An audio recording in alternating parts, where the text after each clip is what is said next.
নমস্কার, আমি ব্রততী রান্নাঘরে আপনাদের সবাইকে স্বাগত। আজ বানাবো ভেন্ডি দিয়ে নতুন একটা রেসিপি। সেই জন্য ভেন্ডিগুলোকে আমি ধুয়ে এখানে রেখে দিয়েছি। এবার একটা কিচেন টাওয়েল বা এরকম টিস্যু দিয়ে প্রথমে একটু মুছে নিতে হবে যাতে গায়ে কোনো জল না থাকে। আর নেব একটু বেসন,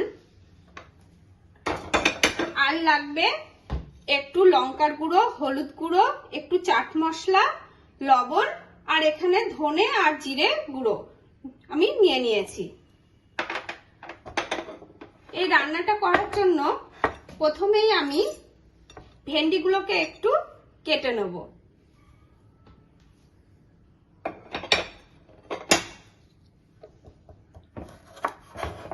এইভাবে ভেন্ডিগুলোকে কেটে নিতে হবে।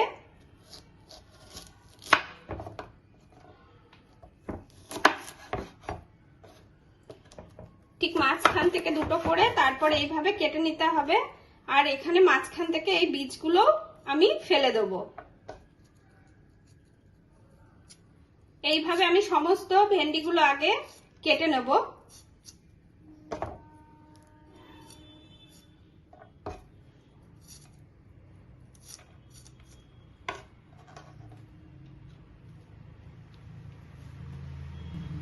আমি ভেন্ডিগুলোকে এইভাবে পরিষ্কার করে কেটে নিয়েছি। এবার এর মধ্যে দিয়ে দেব পরিমাণ মতো লবণ, একটু হলুদ, একটু লঙ্কার গুঁড়ো, আর দেব চাট মশলা, আর ধনে আর জিরে গুঁড়ো দিয়ে এবার এটা খুব ভালোভাবে মিশিয়ে নেব। প্রথমে এটা ভালোভাবে মিশিয়ে নেব।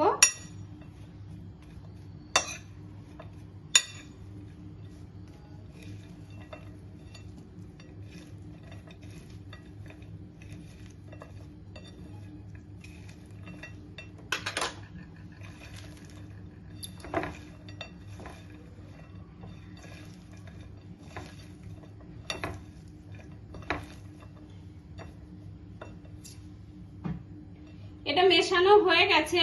এবার এর মধ্যে আমি দিয়ে দেব পরিমাণ মতো বেসন।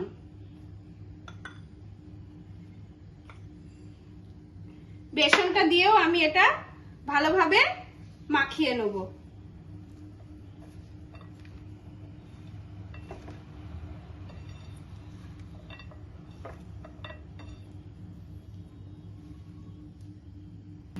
আমার ভেন্ডিটা মাখানো হয়ে গেছে।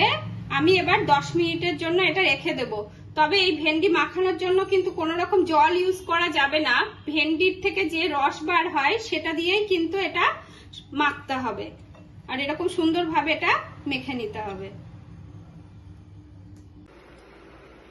আমার ভেন্ডিগুলো ম্যারিনেট করা হয়ে গেছে। এবার এখানে একটা কড়াই গরম করে আমি এইগুলো ভেজে তুলে নেব।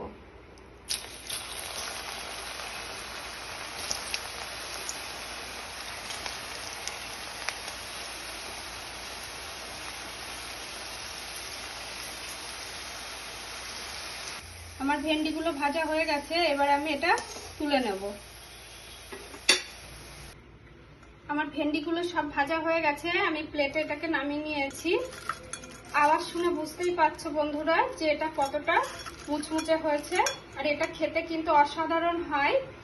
তোমরা চায়ের সঙ্গে, এমনি চাট হিসাবে বা ডালের সঙ্গে কিন্তু এটা খেতে খুব ভালো লাগে। তা বন্ধুরা, যদি আমার এই রেসিপিটা ভালো লাগে অবশ্যই লাইক করবে, কমেন্ট করবে আর শেয়ার করবে। আর নতুন বন্ধু হলে আমার পাশে থাকবে।